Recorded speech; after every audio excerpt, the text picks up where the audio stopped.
दोस्तों, आज का सवाल बहुत ही गहरा और रहस्यमयी है। क्या ईश्वर से बात किया जा सकता है? यह सवाल न केवल धार्मिक दृष्टिकोण से महत्वपूर्ण है, बल्कि आध्यात्मिक साधना, ध्यान और आत्मज्ञान की राह पर चलने वालों के लिए भी अत्यंत गंभीर विषय है। हम सब ने बचपन से सुना है कि भगवान सर्वशक्तिमान, सर्वव्यापी और सर्वज्ञ हैं। लेकिन क्या हम उनसे सीधे बात कर सकते हैं?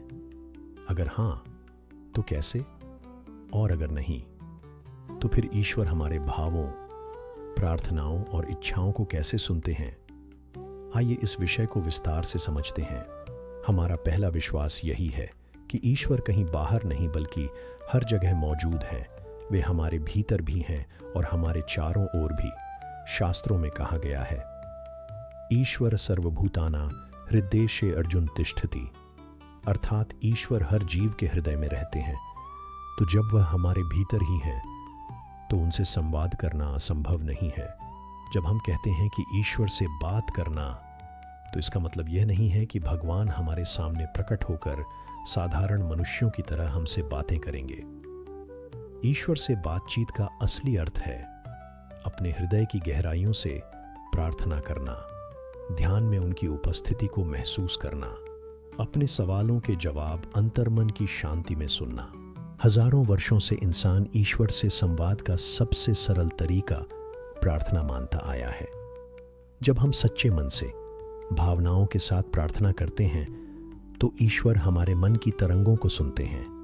कभी आपने देखा होगा कि प्रार्थना करने के बाद मन हल्का हो जाता है, समस्याएं छोटी लगने लगती हैं और भीतर एक नई ऊर्जा उत्पन्न होती है। यह ईश्वर का उत्तर है। ईश्वर से संवाद का दूसरा शक्तिशाली मार्ग है ध्यान और मौन। मनुष्य का मन बहुत शोरगुल करता है, भविष्य की चिंता, अतीत का पछतावा और वर्तमान की उलझनें। लेकिन जब हम ध्यान में बैठते हैं, मन को शांत करते हैं, तो भीतर से एक आवाज आती है। वह आवाज हमारे मन की नहीं बल्कि आत्मा के माध्यम से ईश्वर की होती है। महान संतों ने कहा है, मौन ईश्वर की भाषा है, बाकी सब अनुवाद है।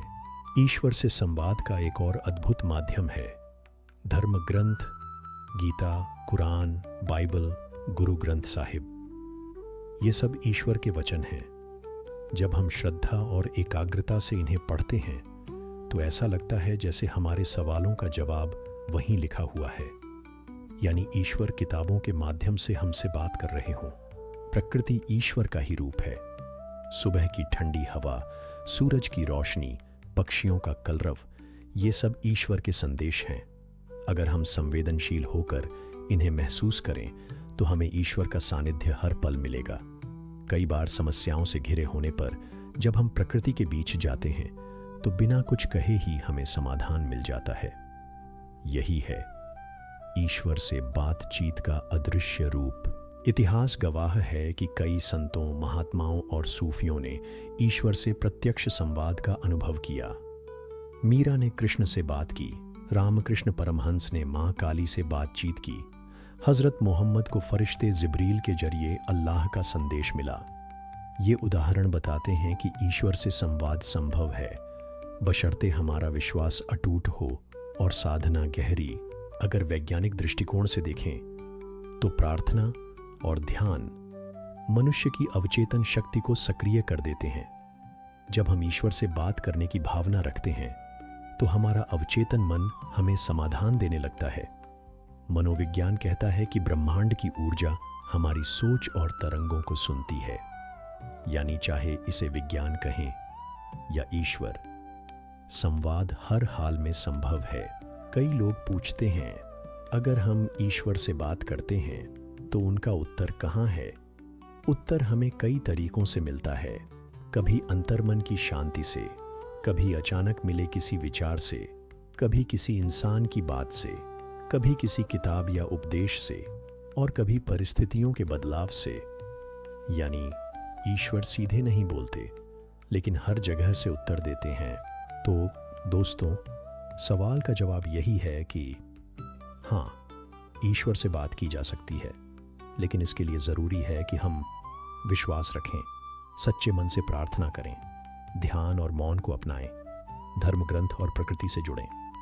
ईश्वर से संवाद शब्दों का नहीं, भावनाओं का खेल है। जितना गहरा हमारा विश्वास होगा, उतनी ही गहरी हमारी बात होगी। और जब इंसान ईश्वर से बात करना सीख लेता है, तो उसके जीवन की हर कठिनाई आसान हो जाती है, हर अंधकार में रोशनी दिखने लगती है।